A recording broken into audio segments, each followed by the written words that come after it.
India election report में आज सबसे बड़ा पॉलिटिकल सिग्नल असम से आ रहा है। असम इलेक्शन रिजल्ट ने साफ कर दिया है कि हिमंता बिस्वा शर्मा की असम सीएम के रूप में वापसी सिर्फ एक स्टेट विक्ट्री नहीं है, यह बीजेपी के north east model, Assam politics और ईस्टर्न एक्सपेंशन की बड़ी कहानी है। असम इलेक्शन रिजल्ट्स में बीजेपी लेड एनडीए ने 126 में से 102 सीट्स जीतकर बड़ा मैंडेट हासिल किया है। बीजेपी ने अकेले 82 सीट्स जीतकर पहली बार असम में अपने दम पर मेजॉरिटी मार्क क्रॉस किया है। यही वजह है कि यह सिर्फ असम न्यूज नहीं बल्कि नेशनल पॉलिटिक्स की बड़ी स्टोरी बन चुकी है।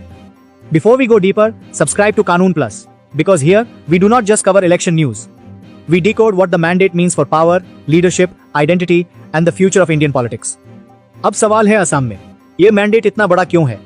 पहली बात, बीजेपी ने असम में सिर्फ सरकार नहीं बचाई, उसने असम पॉलिटिक्स में अपनी पॉलिटिकल बेस को और गहरा किया है।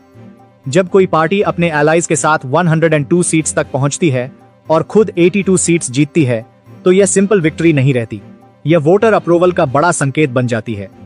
दूसरी बात, हिमंता बिस्वा शर्मा अब सिर्फ असम सीएम नहीं रहे, वह बीजेपी के उन रीजनल लीडर्स में शामिल हो चुके हैं जिनका इंपैक्ट स्टेट बाउंड्री से बाहर जाता है।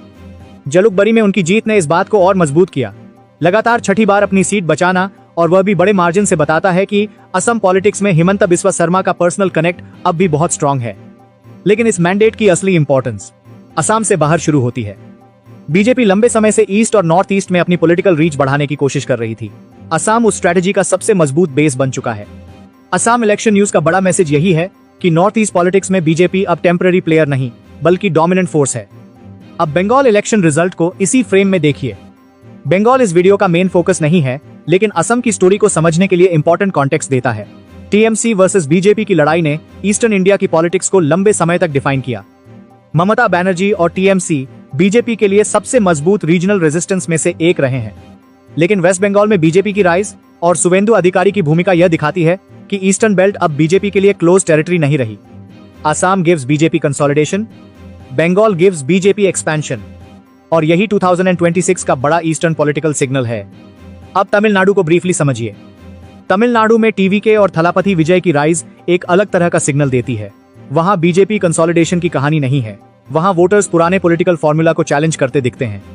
लेकिन इस रिपोर्ट का सेंटर असम ही है, क्योंकि असम बताता है कि जब नेशनल पार्टी को स्ट्रॉन्ग रीजनल फेस मिल जाता है तो स्टेट इलेक्शन सिर्फ लोकल कॉन्टेस्ट नहीं रहता, वह नेशनल स्ट्रेटेजी का हिस्सा बन जाता है। हिमंता बिस्वा शर्मा की वापसी बीजेपी के लिए 3 बातें साफ करती है। पहली, असम अब बीजेपी का कोर पॉलिटिकल बेस बन चुका है। दूसरी, नॉर्थ ईस्ट पॉलिटिक्स में बीजेपी की पकड़ और मजबूत हुई है। तीसरी, असम अब बीजेपी के ईस्टर्न एक्सपेंशन का गेटवे बन सकता है। तो बड़ा सवाल यह है, क्या असम अब बीजेपी का सबसे मजबूत ईस्टर्न गेटवे बन चुका है? और क्या बंगाल की राइज के बाद बीजेपी ईस्टर्न इंडिया में एक नया पॉलिटिकल मैप बना रही है? अपनी राय कमेंट्स में बताइए। For more political, legal and constitutional analysis, subscribe to Kanoon plus. Share your thoughts below, hype the video and subscribe to Kanun Plus. Hope to see you again in the next video.